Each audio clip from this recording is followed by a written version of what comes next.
Hi folks, this is all the fruit, and an avocado is a great fruit. Just ask the millennials or the giant sloths. Oh well, giant sloths are extinct and millennials, they will go extinct someday too. Well, dreaming of avocados is nice. Dreaming of avocados here in Germany is even nicer. But while some people are dreaming, others are working on creating the first avocado plantations of Germany.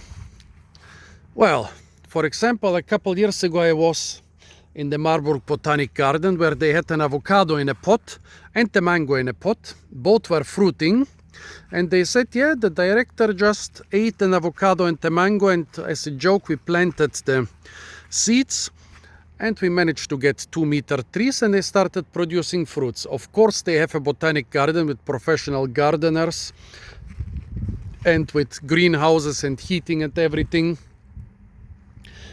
Yeah, they can achieve a lot of stuff.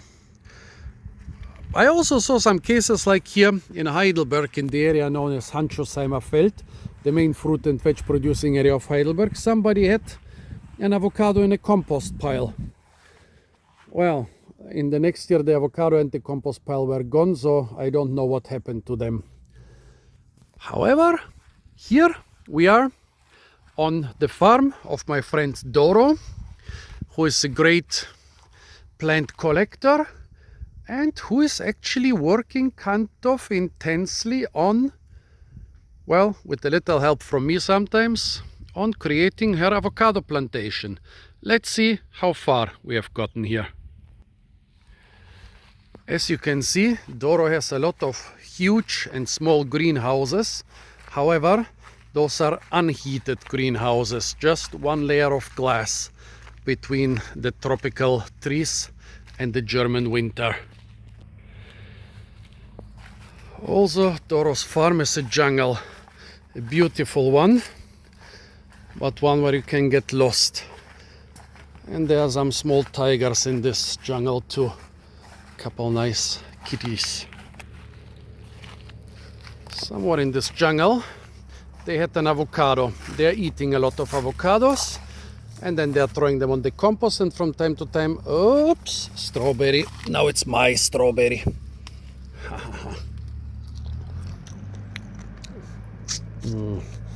Today I already ate a lufagurt and a snakegurt I'm not supposed to eat here, and now a strawberry. She's gonna kill me.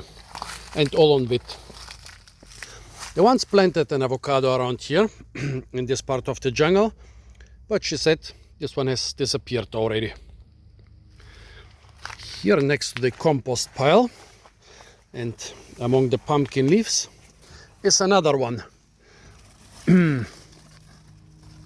This one she wasn't sure if it has been outside for 1 or 2 winters or if it's maybe even from this year. It looks nice and healthy, and it's staying outdoors for now without winter protection. As I say, she wasn't sure if this has already survived 1 or 2 winters here or not.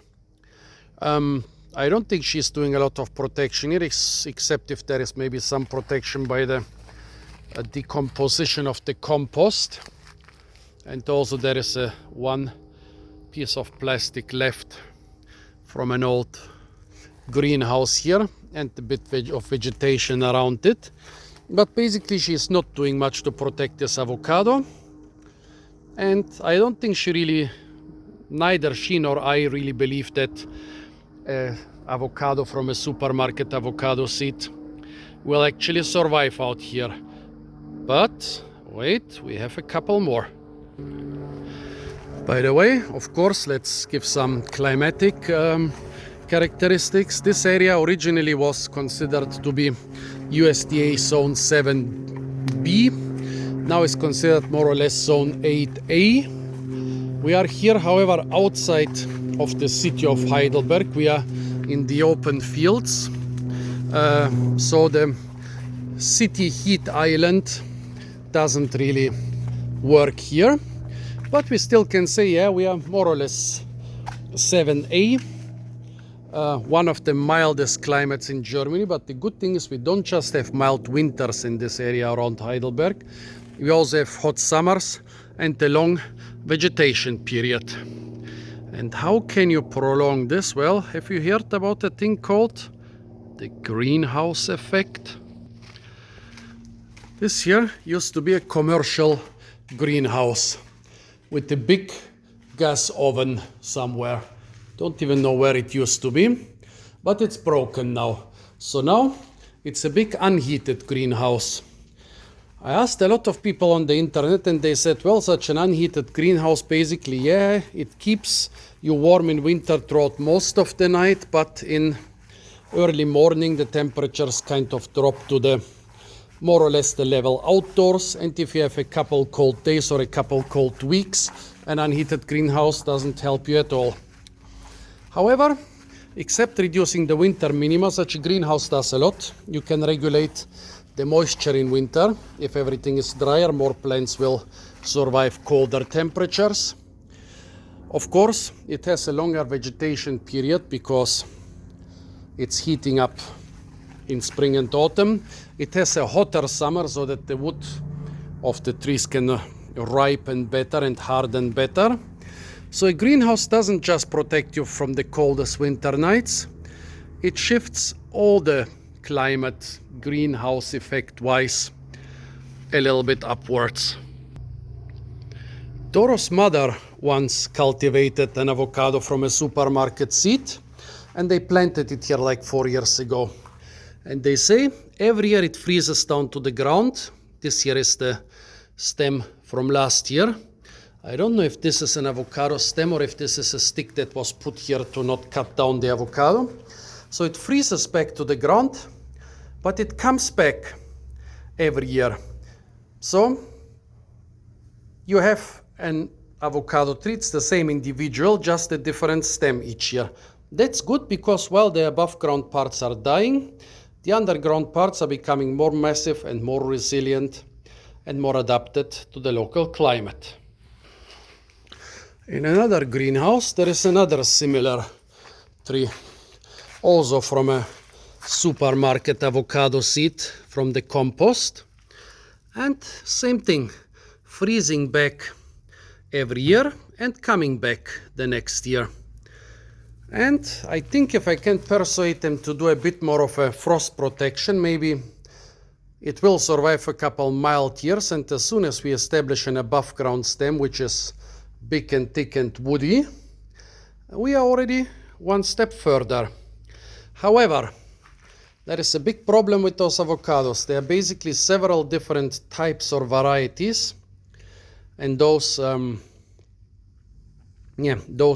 supermarket varieties, they are not very frost hardy because they're usually grown, well, in Mexico, in Spain, in Israel, in a lot of pretty mild areas.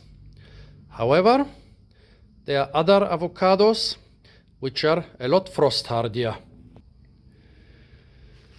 This year I suggested to them to get a Mexicola avocado.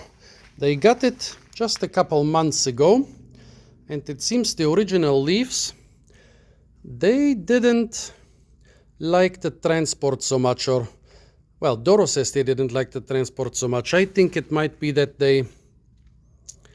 maybe it's also some lack of nutrients or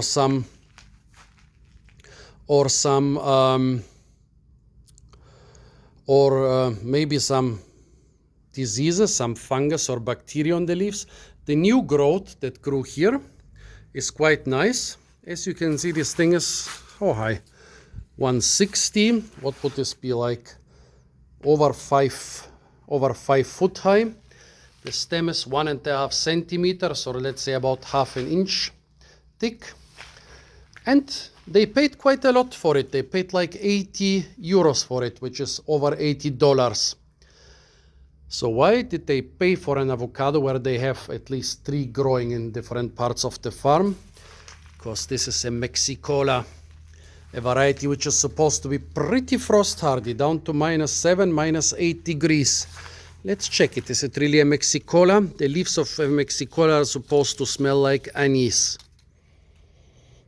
I don't smell anything right now. Oh yeah, now a very mild smell of anise. Yeah, so we can confirm the name of this one, Mexicola, is more or less correct.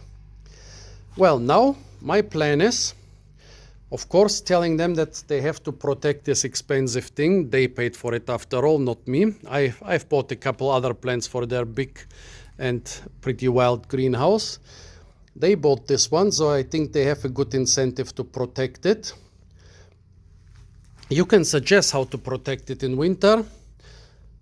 More leaves on the soil, a plastic cover over the avocado, maybe surround it with a lot of dry grass or branches or dry leaves, or put a big plastic bag on top of it.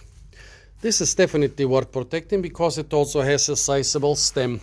But of course, I will also tell them something that I don't think they did in previous years. The big one, as I said, they bought it this year. The small ones have been growing here for a couple years. They didn't protect them because they never really expected to have avocados here. But I will tell them to do some protection for them too. Of course, the fact that they are still growing like crazy towards the end of August is not so good because right now, actually, the trees should already produce hardened timber, which is much frost hardier than soft, fresh tissue. But yeah, now tell me, folks, firstly, what exactly are the problems with this, with the leaves of this avocado? Secondly, how are you gonna protect that during the next winter? And thirdly, do you think that we have some chance, at least with the Mexicola avocado here inside the unheated greenhouse, to get edible avocados in the near future? Apart from that, folks, stay tuned for a lot more fruit videos from the beautiful and incredibly fruit-rich farm/greenhouse of Doro. And of course, don't forget to like, share, comment, and subscribe.